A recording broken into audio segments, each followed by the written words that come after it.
To see that it is playful is to remove all of the judgment that says it's serious. Playful is what remains in the absence of the judgment. And you can also say playfulness is what remains in the absence of a projected seriousness. And for there to be seriousness, it implies there are points to be lost in the future. And when you see those points are imaginary, then there's no fear of losing those points, which means it would be impossible for this to be serious.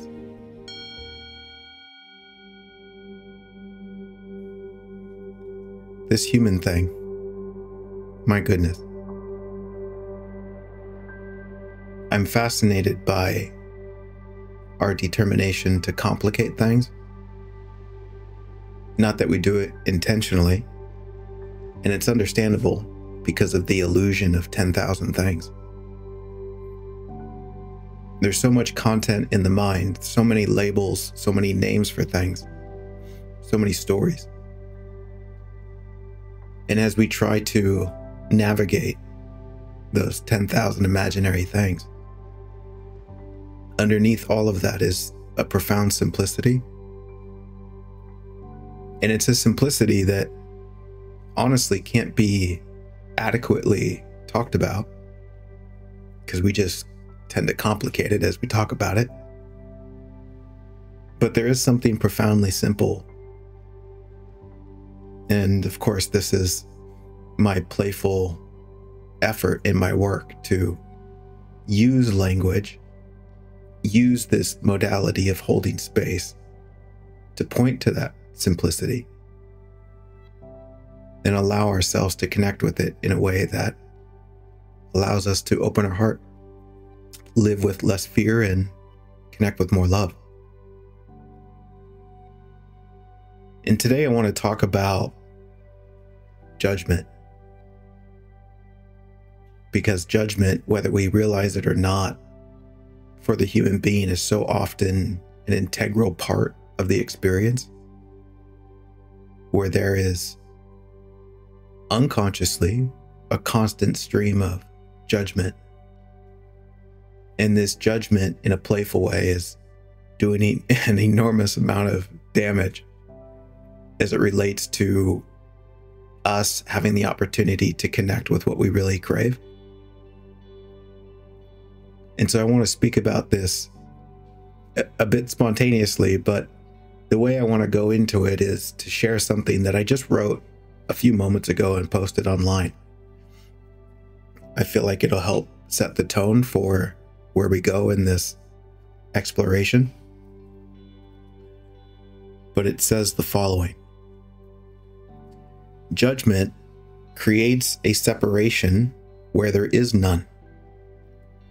Judgment says, there is me, and then there is that something out there that I am judging. Judgment is to proclaim that you are separate from life. You see, this isn't about what you do to others when you judge. It's about what you do to yourself. In fact, this, in part, is why we need not worry about the apparent judgment from others. Because whenever someone judges, they are sharing how they see themselves. However, if you are bothered by their judgment, then this is simply your belief in the judgment. Therefore, it is your judgment. They are simply a mirror reflecting it back to you. To see beyond all of this silliness around judgment, beyond all this imagined separation, offering up judgment is simply impossible. Everyone you see is to see yourself. The self that is seen to be separate survives on judgment. The self that is separate needs to judge others in order to maintain its separateness. For this separate self, judging others is a matter of survival, which is why the need to judge can be so intensely or violently executed.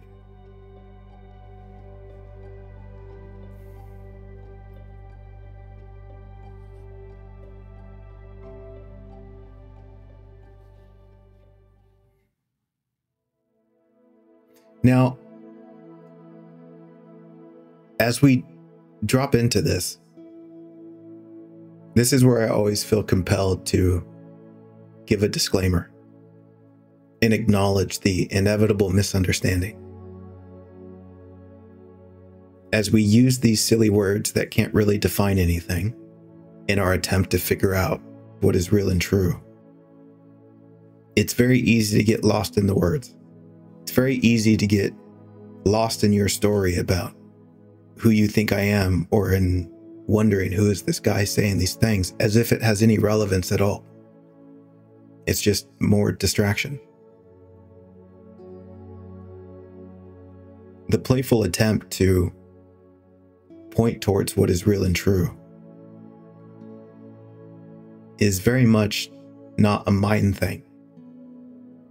It's like I'm using these words to access something in your heart that maybe you won't fully be able to articulate yourself, but maybe you can sense a deep truth in what's being shared. And it's that sense of what is deeply true that I invite you to marinate in. Not that you need to capture it or remember it for all of time, but the invitation in these moments we share together right now is to just marinate in it right now.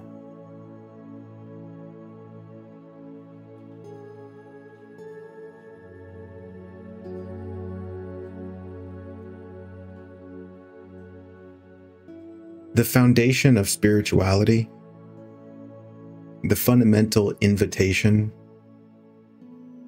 is attempting to point your awareness in a direction that sees there's no separation, that sees that it's all one, to see beyond this illusion of 10,000 things and recognize in the most profound way that it's all one thing.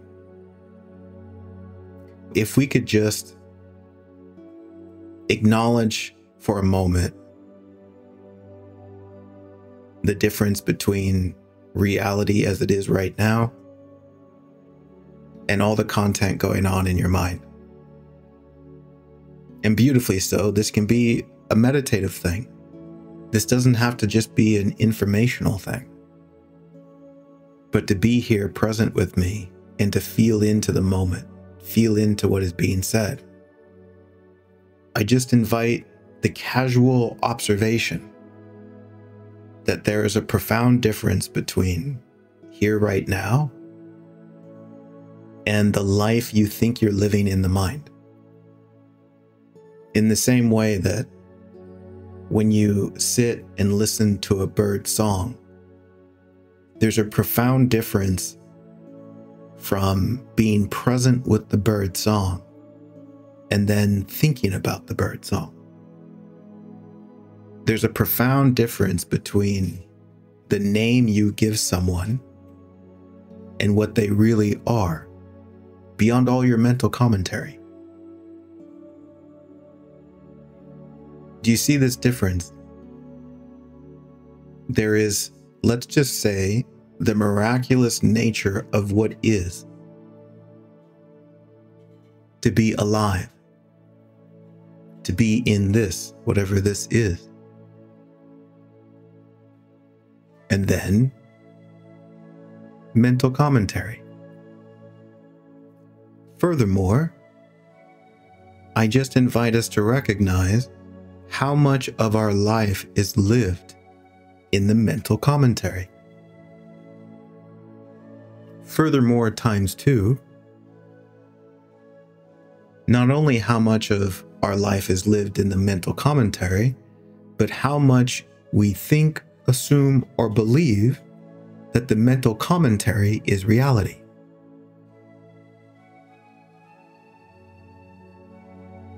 Just notice that. It's not a test. It's an acknowledgement. Oh yeah, there's a profound difference. And it's not even to say it should be one way or the other. It's just to acknowledge the truth of things. that there is a profound difference between reality that is here and now, what is real,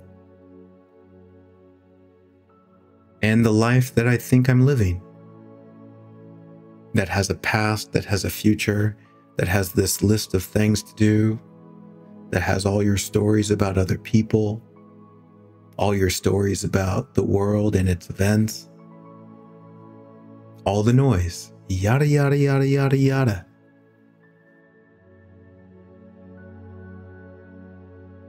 Spirituality is inviting you to wake up to reality, to wake up to what is real, and live from what is real.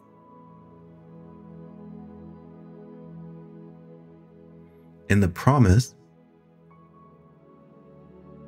so beautifully, is that as you wake up to what is real, you will connect with what it is you're actually looking for, which is also to say what you're soulfully looking for, which is also to say some flavor of love, compassion, and freedom. This is why I love moments like this. You know, I can sit here week after week and just repeat myself, and the shit's still profound. I never get tired of holding space like this and just gently guiding us back to reality, because we will forever get lost, and that's fine. It's part of the human experience. But it is important to effectively have some flavor of spiritual practice, even though you don't have to call it spiritual, but just take a moment to acknowledge what's real and true, to check in with reality. In the same way that when you fall asleep at night, it's important for you to be able to function during the day. You have to take that moment of rest.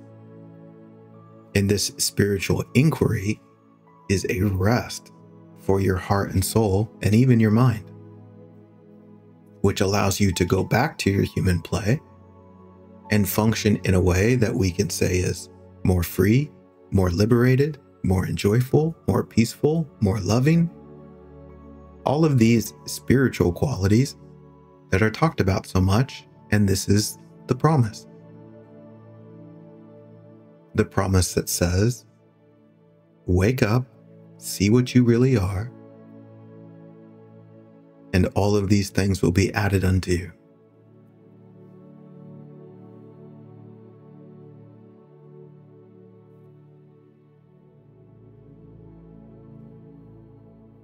Okay.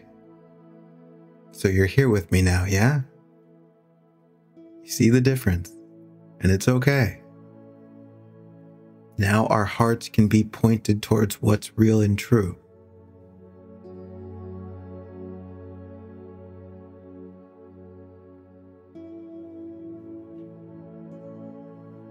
And we can honor this space of what's real and true.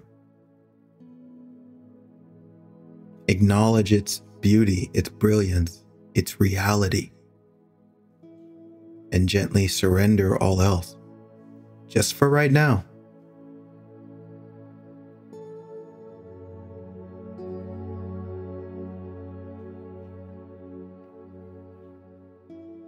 As was that, the rest of this can remain playful in nature.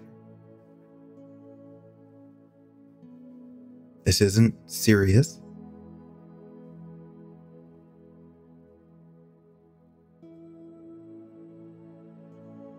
You see,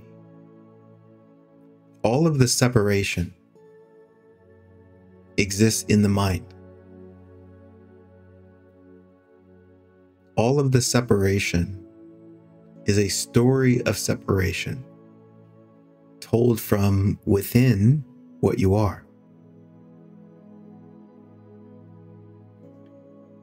And judgment, which is to attempt to define something's worth and value, and that something is an independent thing that's separate from everything else.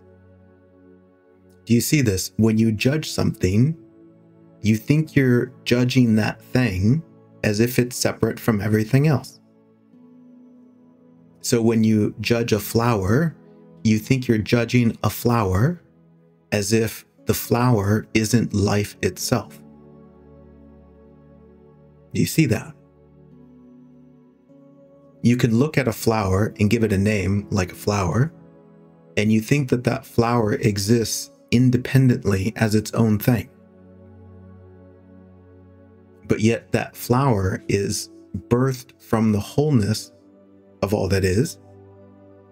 The flower is the wholeness of all that is, taking the shape of what you call a flower, but it is not its own thing. The flower is also the soil. The flower is also the rain. The flower is also the earth, the stars, the everything.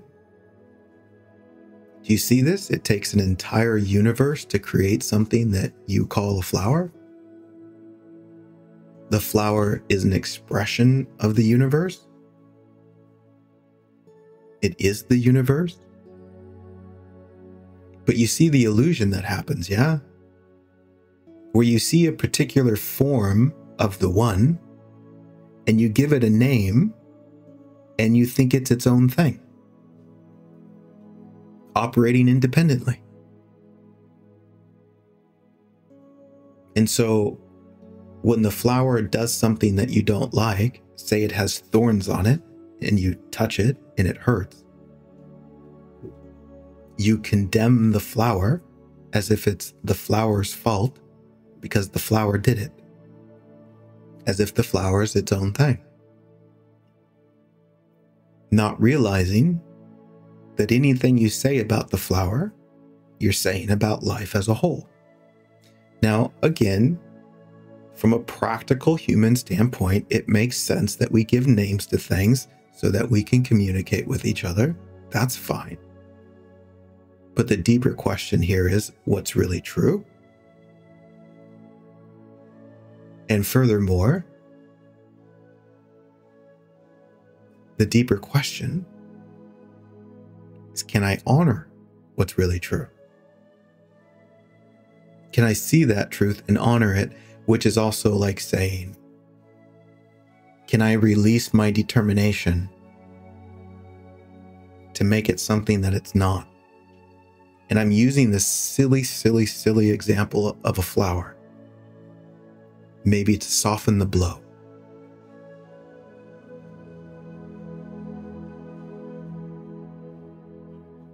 To see how we imagine separation. Understandably, things look separate from behind our eyes. You look like you're separate from everything else. I get that. But is it true? And you might say, well, I feel separate. Well, let me tell you this. If you see yourself as separate, like if that's what it looks like, then you will feel in accordance to what you think it looks like. Your feeling is simply showing what you're seeing. Just like when you judge another person, it might come with an icky feeling, and you can use that icky feeling as a silly form of validating your judgment. See, it's true. I feel gross. And we have it flipped upside down, not realizing that the feeling is coming after the perception. The feeling is responding to what you are perceiving.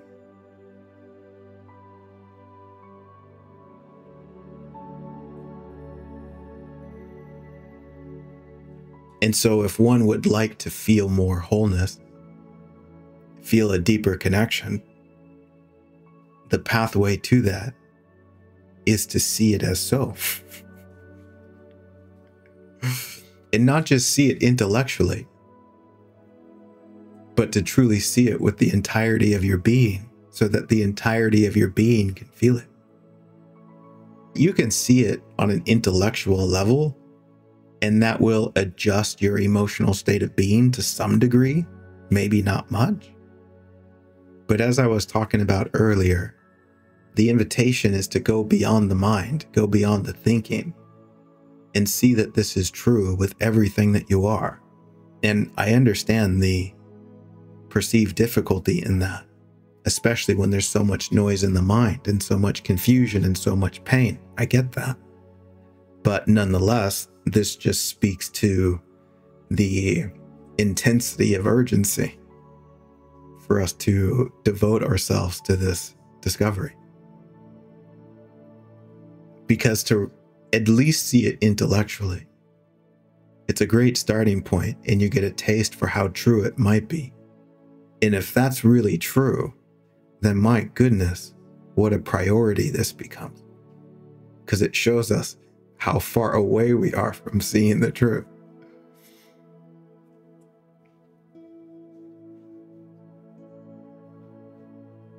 That's really beautiful.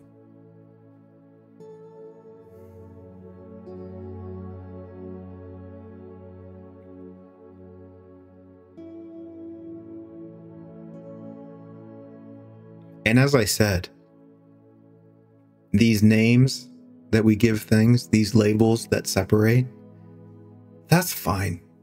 We're communicating with each other.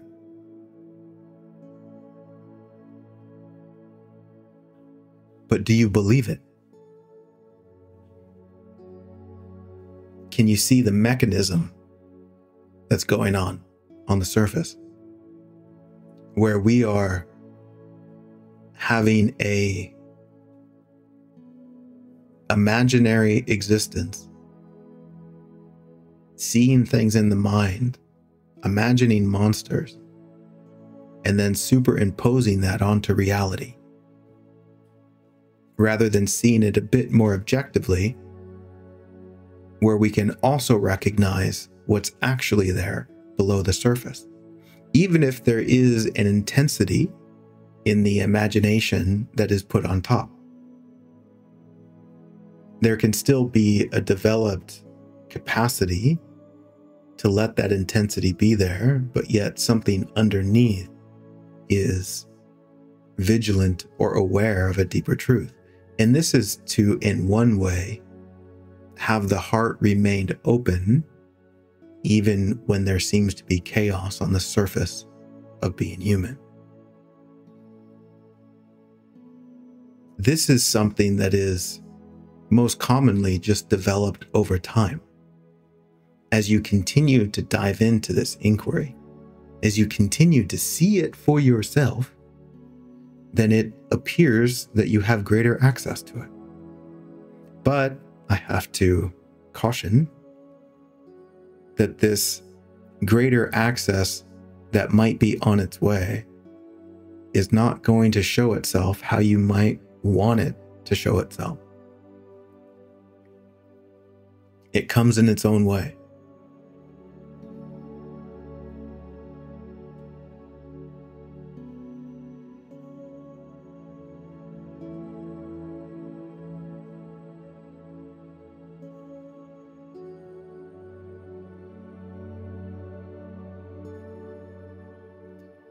Do you see that judgment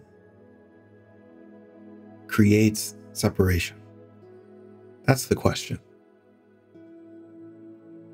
Can you just see that? In order for there to be judgment, in order for you to look at something and say it is more or less deserving of love, it is more or less of value and worth, you have to proclaim that it is separate from everything else. Do you see that? Therefore, can you see that what you're judging is not actually the something that you're seeing, but you're judging your mental commentary about it? Meaning, you've created an image of something separate, and you're judging that image. So you're not even judging reality. You're judging your own thinking. How adorable is that? And this really speaks to the chaos in the human experience. And it's fascinating to me that we don't see this. Human beings are simply thinking about their own thinking. While thinking, they're thinking about life. The mind just circles itself. It thinks about its own labels. It thinks about its own separate images, while thinking that it's thinking about life, which really shows you, in a profound way, there's not much to think about, which is a great invitation into a beautiful stillness when you can see that. It's like, oh, wow, I'm lost in thinking. This is going nowhere. Most often the case. Of course, naturally, as it relates to the practicality of being human, there's a beautiful use to the thinking mind that helps us navigate, that helps us play, that helps us communicate, that helps us to go on the adventure that we're on. And that's all well and good. But just like every tool, if you use it in a way that it's not intended, you will likely create some flavor of a mess. And this is what we do with the mind. And this is what we do with the mind in the play of judgment. Because we don't understand what we really are, because we don't understand the miracle we are swimming in and how it's designed to support your awakening, we misuse our instruments. And the misuse of those instruments creates what we'll call unnecessary suffering. But if it's happening, then it's necessary. But in one way, it's unnecessary. All suffering is unnecessary, but it's necessary in order for you to learn that it's unnecessary. I love how those things can both be true, which really speaks to the unity in all of it. It's completely unnecessary, but it's necessary.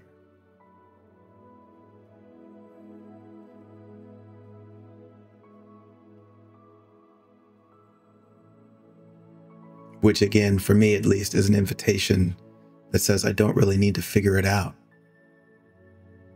I can just let it be. Like, is it this or is it that? It's all of it. It's the whole damn thing. It's the wholeness of it. And that's the funny thing about life. You can look at the 10,000 pieces and you can try and figure them out as if they're not already perfectly placed. As if they're not separate pieces. They're just all expressions of the whole. And one of the ways that I continually come back to articulate this is to walk in the forest and see there's 10,000 different things. And you think you have to figure out all the 10,000 different things in order to enjoy the beauty of the forest. Not realizing that those 10,000 things are just one thing. There's not a lot to figure out, because that which has created it already understands it. And it knows that everything that's happening, the appearance of these 10,000 things, aren't really separate things. They're all deep expressions of one another, where everything is doing what it's supposed to be doing so that the whole thing could be the whole thing.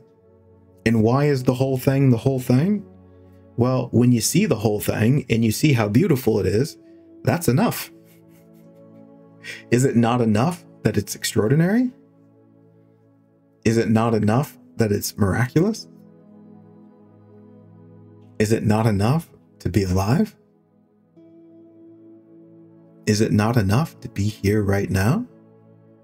Well, I'll tell you, if you don't see here right now, then yeah, it seems like it's not enough.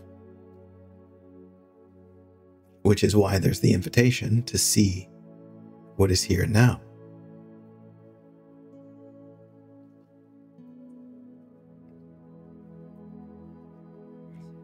You see, the illusion we get lost in is the illusion of 10,000 things. And remember, it's understandable. Please don't beat yourself up about this. It's perfectly fine. It's understandable in the magnitude of our thinking mind, in our ability to make things appear real. It makes sense why you might imagine 10,000 different things that you think you're missing. And it really looks like you're missing them. You're telling a fantastic story. And it's really captured your awareness. And so, of course, you go anxiously chasing after it, thinking it will give you something real because it looks real. But what do you find out? Oh, it's not what I thought it was. Yeah. Welcome to the illusion. And you do this enough times and you keep bumping your head, you start to question, wait, what's really going on here? Everywhere I go into nothing. Everything I chase after shows itself as ephemeral. It ultimately disappears. Yeah. It is all Maya. It is all illusion.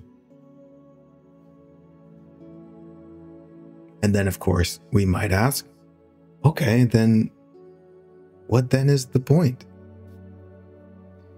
Well, go play. Go play in the illusion and learn along the way. You see, the thing that makes it a disaster is to confuse the illusion for reality, which is also part of the learning. So it's not so much a disaster in and of itself. It's okay. It's part of it. It's like the analogy of playing a game. The more you think the points are real, you're not fun to play with. And the more you realize that the points don't really matter, it doesn't mean you don't play the game. It means you enjoy the game. And you realize that the purpose of the game is for you to connect and engage with other human beings. And that play of playing facilitates a learning. And you're not even trying to learn. You're just playing the game. You're participating, and there's a learning that's happening naturally.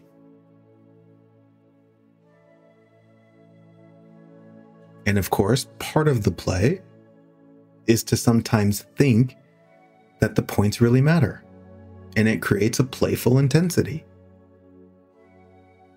And when that intensity gets too much, meaning you're taking it seriously, and you start becoming afraid of losing the points because you think they matter, then you suffer. And the suffering is an alarm that says, hey, wake up. This isn't real.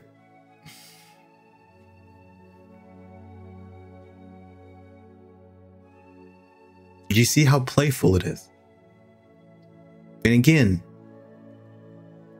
to see that it is playful is to remove all of the judgment that says it's serious.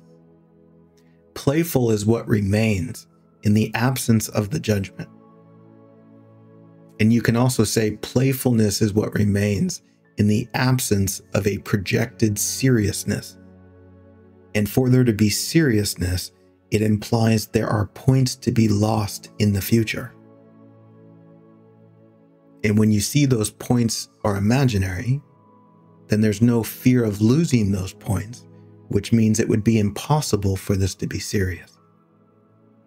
But yet, at the same time, part of the play is for it to sometimes appear serious. So that's fine.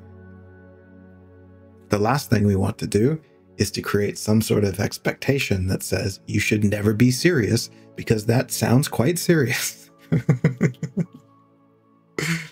My goodness.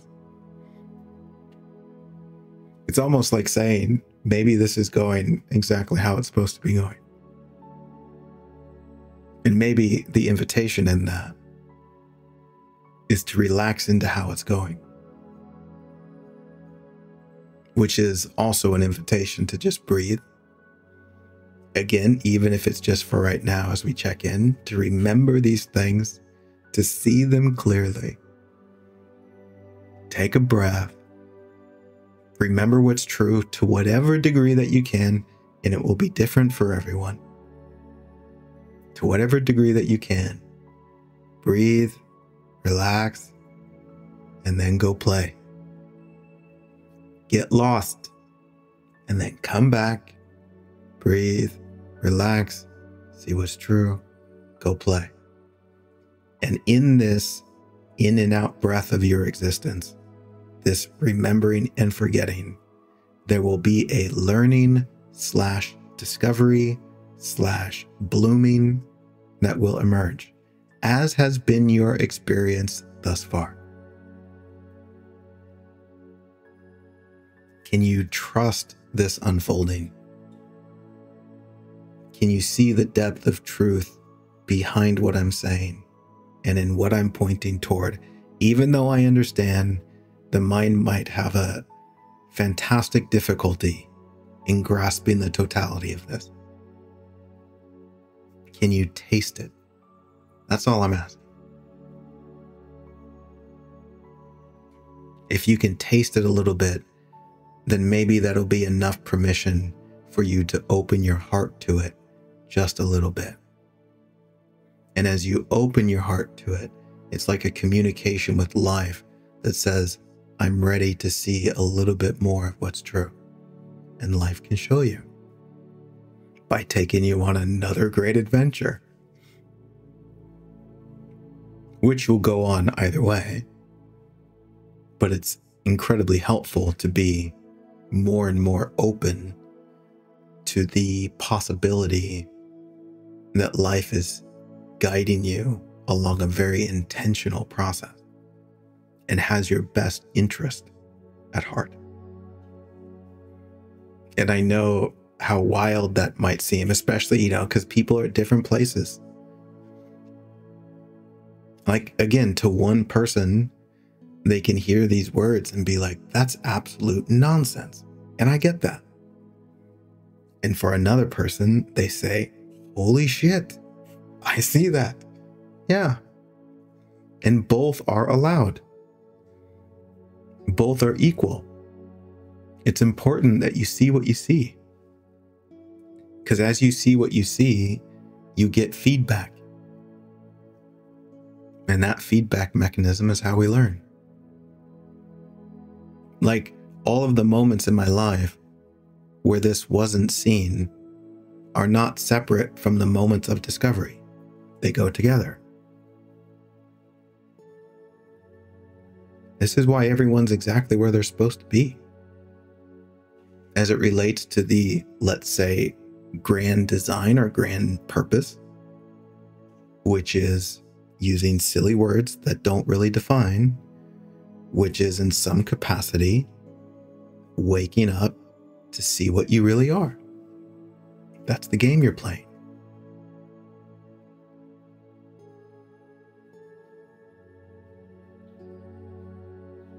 Returning to the theme of judgment,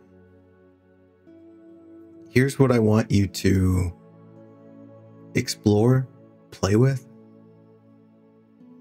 Of course, if it inspires you.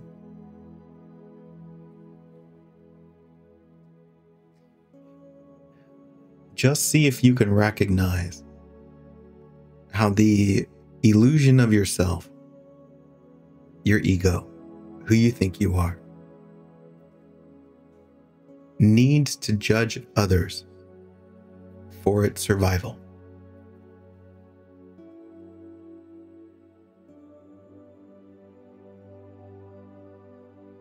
In order for you to remain as this separate person you see yourself to be, that's desperately trying to be important or validated as its own separate thing, absolutely must judge and criticize others.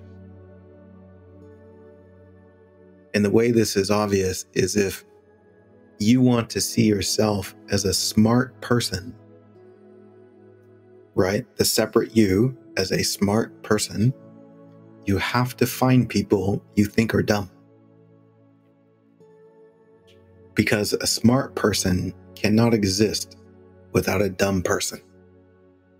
And so for you to validate the idea that you are a separate, smart person, you have to seek out what you think are dumb people. And that validates the construct of yourself as a separate something. That's fine, but the only point I'm making is that in your quest to survive your separate self-identity, you are saying that you are separate from life.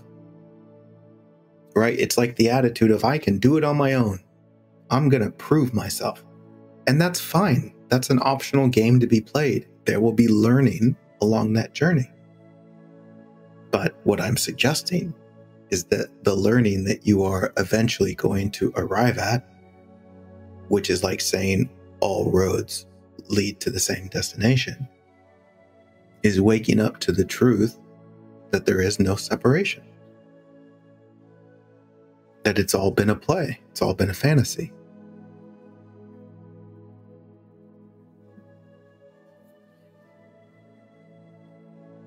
And again, this is so easily seen if you just get still and look and question, who am I? And you'll see the mind's response. Are you really that? And you'll see how much you think about that thing that you think you are and how much mental space it occupies during your days, how much energy is spent trying to protect it and defend it, how much tension and anxiety is wrapped around it as you chase towards this future solution to your imagined inadequacy. And you can ask yourself, do you want to keep playing that game?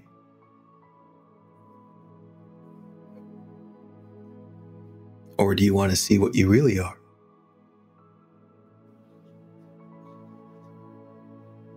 Which is a different game.